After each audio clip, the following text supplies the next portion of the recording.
All right, this is Ubaid on behalf of Electronics, and in this video, we'll be talking about the terms inflationary gap and recessionary gap. Okay, so in the last couple of videos, we've been talking about Keynesian and neoclassical views, as well as Keynesian zone and neoclassical zone when it comes to your aggregate demand and aggregate supply. All right, so in this video, we'll talk about how the shift of your aggregate demand curve creates either a recessionary gap or an inflationary gap. All right. So when it comes to your aggregate demand curve, okay, for your aggregate demand and supply model, let's assume that this over here, okay, this is your aggregate supply. All right. And this is your short range average supply or SRAS. Now, this one over here, the vertical line will be your long range average supply or LRAS. Okay. And let's assume that this curve over here is your aggregate demand. And we know that aggregate demand meets LRAS, okay, and it creates, okay, this equilibrium point over here. And this equilibrium point, we know that it has to do with potential output of the economy, the potential GDP. Okay, we know that at this point, the suppliers and the producers are able to produce, okay, at a sustainable capacity, okay, which means they're not overproducing, they're not having their workers work overtime, okay, to the extent that they are losing workers, they're not using their machines or capital investments over their capacity, okay, they're not running their machines 24/7. They're running their machines, they're using their capital investments in a way that is sustainable for them. All right.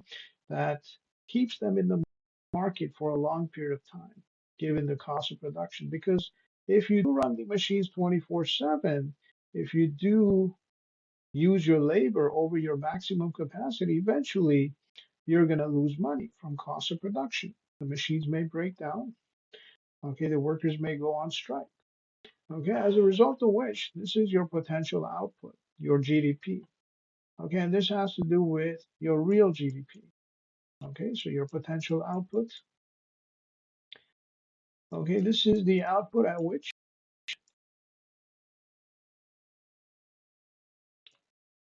the employers, the suppliers, the producers are able to work efficiently and work sustainably.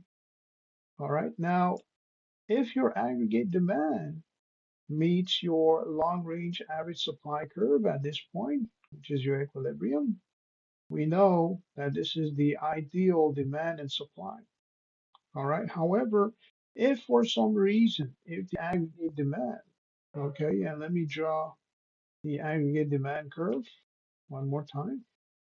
So let's say for some reason, okay, your aggregate demand curve over here, let's say if it was to shift to the left, okay, it would be moving towards your Keynesian zone. Okay, we know that this is your Keynesian zone. Okay, and the reason why it's Keynesian is because, okay, this is moving away from your potential output. All right. If it moves towards your potential output, you have your neoclassical zone. All right. And we know what neoclassical stands for. For every supply, there is demand in the market. So we're assuming that as long as you supply, as long as the suppliers and the producers supply, there will be demand in the economy somewhere. There will be a demand in the market somewhere. So you don't have to worry about demand. The demand will create itself as long as you supply, as long as you focus on supplying. That's neoclassical. Keynesian, we know it has to do with creating demand. Okay. It has to do with supplying based on that demand that you create. Okay. So let's say, for example, okay, if we talk about supply, okay, your supply is based on demand. If the demand is for 20 units, you supply 20 units. If the demand is for 30 units, you supply 30 units in the market. Okay, and the demand is based on many factors, and one of them is price. Okay, as the price goes down, the demand goes up. As the price goes up, the demand goes down. And then obviously you have other factors that impact demand, okay, such as the population size, okay, demographics, okay, government policies and regulations, so on and so forth. All right, so what we're going to talk about in this video, okay, is the recessionary gap and the inflationary gap.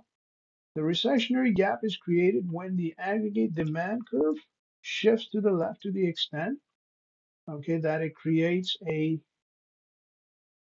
recessionary gap. And the reason why it creates a recessionary gap is because the distance between your equilibrium point, where aggregate demand meets your long range average supply, and the equilibrium point, okay, which is basically created when your aggregate demand curve shifts to the left. All right. So this is basically your recessionary gap. Okay, it creates a recession because at this point we know that this is real GDP. Okay, and we also know, assuming this is your price level, okay, when the aggregate demand curve shifts to the left, essentially the GDP is being reduced, which means your economy shrinks. There is high unemployment. People are losing jobs. Okay, the economy is going down, and so on and so forth. Okay, so this is the reason why it leads to a recession, and because it's shifting to the left and it's leading to a recession, it's called the recessionary gap.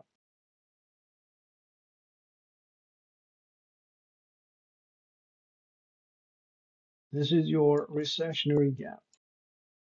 Now, apart from your recessionary gap, you also have your inflationary gap. All right, so the inflationary gap, in an inflationary gap, your aggregate demand shifts to the right. Okay, so what's happening over here is this is your aggregate demand, for example, it shifts to the right. Okay, and this basically means that the demand is more than your supply.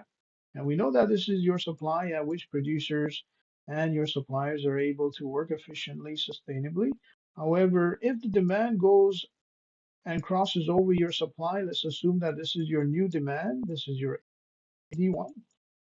What's going to end up happening is going to create this gap over here, which is the distance between the two equilibrium points.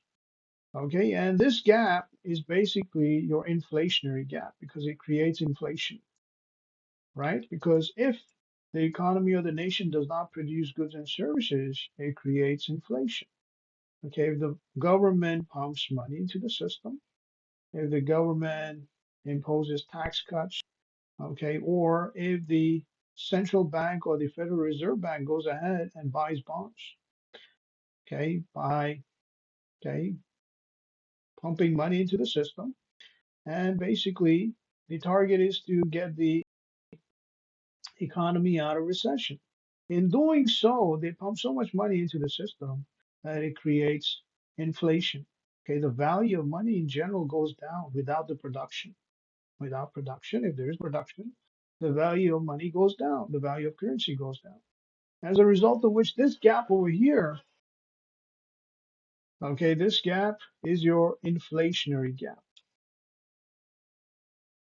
All right, this is your inflationary gap.